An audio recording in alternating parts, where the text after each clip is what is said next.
Hey guys, it's Cece, and today I'm here to talk about my most anticipated releases for the second half of 2018. So way back at the beginning of the year, months ago, I did 2 videos talking about my anticipated releases for the year. I had a video talking about queer releases and a video talking about other releases, but most of those books were only going to be released from January to June, and there are a whole other 6 months worth of book releases that are happening. So I want to spend this video talking about some of the books that weren't announced yet, that I hadn't heard about yet. In general, I have 18 new books to talk about that are coming out in the next few months of the year. I will also say that all but I think 2 of these have confirmed main queer characters, so you're pretty much also getting a lot of incredible queer books to look forward to, and let's just jump in and talk about these in release date order. First up, we have The Summer of Us by Cecilia Vinesse, and this has actually already been released. It's already out there in the world. Also, can I get some hands up for an author named Cecilia?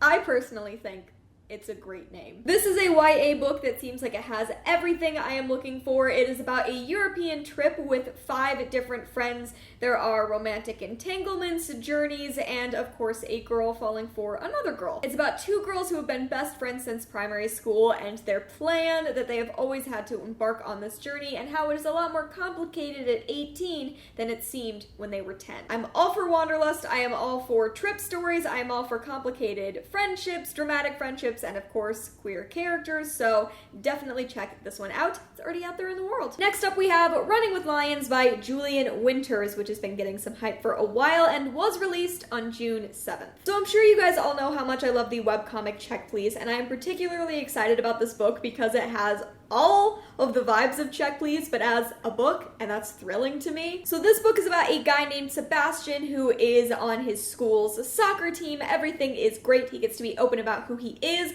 and then his childhood best friend shows up and joins the team, and Sebastian realizes that the fate of the team may rely on him being able to reconcile with a guy who hates him. So this is giving me intense sports relationship vibes. It's giving me enemies to lovers.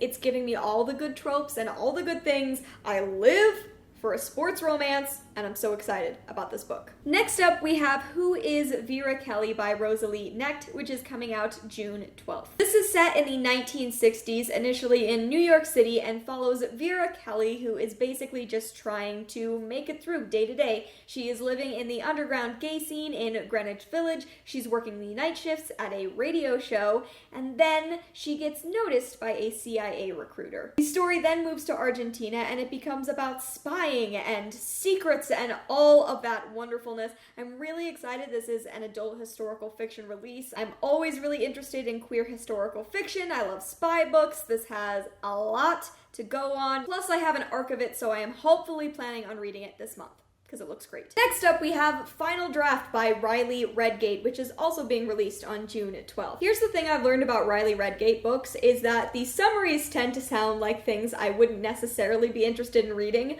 but Riley Redgate has such a skill with character and plot that I end up loving it. At least that's what happened with Noteworthy. So Final Draft is about a girl named Leia who is pansexual, just so you know. And I believe that this book also features a female-female romance. But Leia is a writer, and she's been thriving with this creative writing teacher at her school.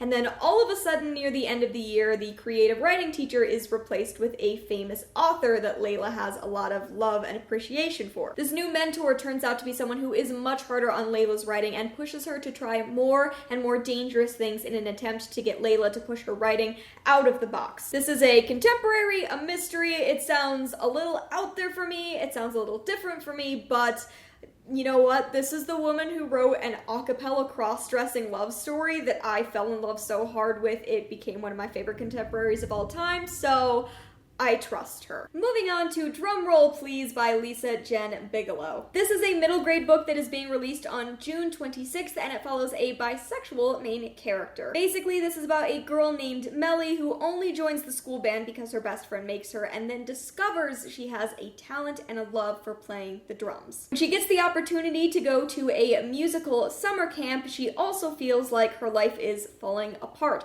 Her parents are split up, her best friend has abandoned her, and she finds herself himself falling for a girl at the camp. I think you know we are all very here for queer middle grade, especially bisexual girls in middle grade, a female-female romance in middle grade. It's all very exciting. I have an arc of this one, so be sure to look out for your own copy, June 26th. Let's move right along to Hullmetal Girls by Emily Skrutskie, which is being released on July 17th. I feel like I've been coming up with more and more different ways to describe this book, and I just don't know how without reading it first.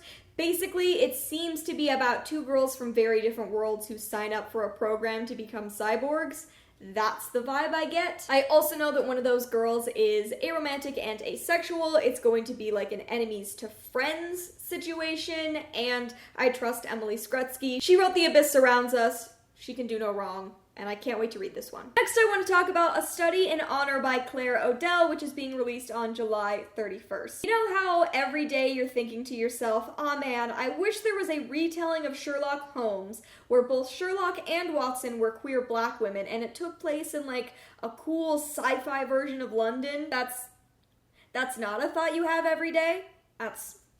That's weird, because ever since I read the description for this book, that's all I've wanted every day, and it's going to exist. Yes, seriously, black, queer Sherlock and Watson on sci-fi mystery adventures.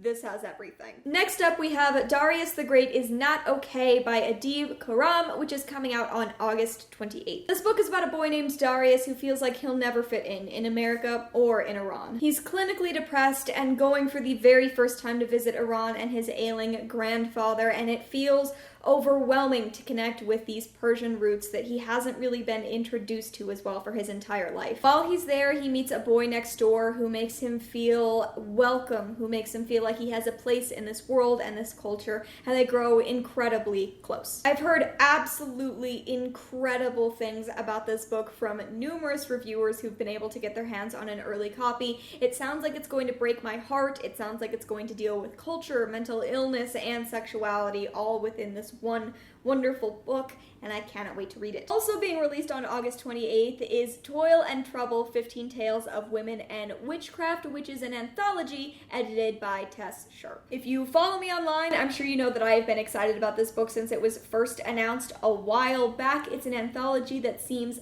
fantastic. Basically, it's all right there in the title. This is an anthology of 15 stories about witches and witchcraft and women. It has a list of authors that are absolutely guaranteed to blow me away with every single story. This has been on the TBR for years. I can't believe that we're getting it in just a couple of months. Okay, we're getting into October with the Boneless Mercies by April Genevieve Tucholke, which is being released on October 2nd. This has a much longer description on Goodreads, but honestly, the only thing that sold me on this book is that it's being described as a gender-bent Beowulf. I mean, this is a fantasy book about a band of girl mercenaries looking for glory. It seems fabulous in every conceivable way. And I'm a little angry I have to wait until October to read it, because this seems just so fantastic. On October 9th, we all finally get to read Blanca Roja by Anna Marie McLemore, and I am thrilled. This book has 4 POVs, 2 sisters, one of whom is straight, one of whom is queer, and the other 2 POVs are a non-binary boy and a boy adjusting to a disability. Basically, these 2 sisters in this book are sisters, but they are also rivals. They know that there is a long-standing curse on their family, and there is a call coming to them from the woods. They know that at some point these 2 sisters will be called into the woods into a treacherous game which will leave one intact and will leave one in the body of a swan. After reading and adoring Wild Beauty as much as I did last year, I am sure that I'm going to love this book just as much. Next up, we have Home and Away by Candice Montgomery, which is being released on October 16th. The story is being billed as a coming-of-age story for a young black girl named Tasia. She's a senior with a wealthy, loving family. She plays on the football team, and everything about her life comes into question when she catches her mother trying to hide a mysterious box. I am and have always been interested in coming-of-age stories, and I think that this one has the potential to be fabulous. I also know that there is a major side character who is a bisexual boy, and that is going to factor into Candice's journey somehow, so definitely keep an eye out for Home and Away. Next up, we have Sawkill Girls by Claire Legrand, which is also being released on October 16th. It's weird because I was just talking about Claire Legrand in my first video of the year. She also had Furyborn release back in May, so 2 books in 1 year. Claire, good gracious woman. This book is about 3 girls whose lives come together on the island of Sawkill Rock, a place where people frequently come to tell stories about a monster who lives in the woods and has been taking girls for years without anyone fighting back. From what I've heard, this is like a YA horror that turns vaguely supernatural. I also know that it is intensely focused on girls and their relationships in all of the different varieties. The original summary for this book legitimately originally read that it was about girls loving girls, girls kissing girls, girls helping girls, and girls being friends with girls.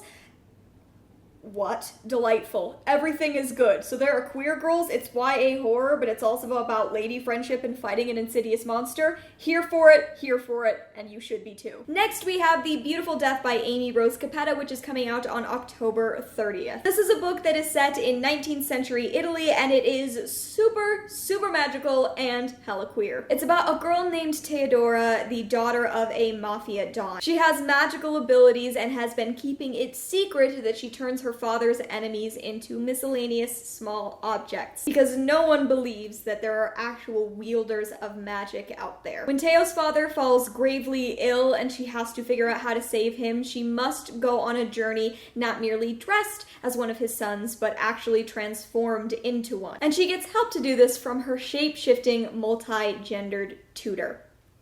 Yeah. So like I said, hella queer, hella magical, hella interested. Moving on to This Is Kind of an Epic Love Story by Karen Callender, also being released on October 30th. This has a fairly simple premise, but one that I'm very into. This is a YA contemporary about a boy named Nate who has been going through a difficult time. His father died and left his mother to unravel, and Nate's been feeling like he doesn't have the chance at a love story. And then his childhood best friend shows back up into town, and Nate finally gets the chance to relive the past and tell his friend how he felt back then. Childhood friends to lovers is my jam, and I'm excited to actually be reading a book about it, because up to this point it's just been fan fiction, you know, and I'm thrilled that we're getting books like this that are being published by big companies, because they're tropes that I live for. So that's really all I have to say about this book. I think it's going to be fantastic. Okay, on November 6th we have it. This Is What It Feels Like by Rebecca Barra. Can we first talk about the cover of this book, because it's beautiful in every conceivable way, and sometimes I just stare at it. This one is about 3 girls who used to be best friends and used to be in a band together until a series of pretty terrible falling outs. The differences between then and now include a baby, a failed relationship, a stint in rehab, a whole lot of things that have made these 3 girls not what they used to be to each other. But when the prize for a local band competition is too much to pass by, these 3 girls have to try to repair their relationships to each other and hopefully rebuild the thing that they used to love to do. I don't fully know where the sapphic content comes in here, but there definitely is some. It's queer in some fashion, but mostly it's about girl friendship and coming back together after a difficult time, and there's also music involved, and it has this cover, so however I am to be surprised with the sapphic content, I'm thrilled. Second to last, we have Girls of Paper and Fire by Natasha Nagan, which is being released on November 6th as well. So I will tell you how I first heard about this book, this summary which was given to me, and I will just go from there. What I was told is that this is about Asian lesbians trying to escape a demon king's palace, which is an incredible summary. To go beyond that, this is a book about a world in which every year 8 girls are chosen to serve as paper girls to the king, which is a cherished job, but also an incredibly cruel one. But this year, a 9th girl is chosen, and instead of being made of paper, she's made of fire. There is a forbidden romance, there is magic, there is vengeance and rage, and, I mean, Asian lesbians trying to escape a demon king's palace. That's all I needed then. It's all I need now. And finally, we have The Disasters by M.K. England, which is being released on December 18th. This is about a group of disaster kids who wash out of a space academy and then become the only witnesses and therefore the scapegoat for the terrorist destruction of the space academy. So this group of people come together, they have a spaceship, and they decide that they have to pull off a heist and try to convince the rest of the galaxy that they are not to blame for the events that they witnessed. This has a ton of people of color, there are many queer characters.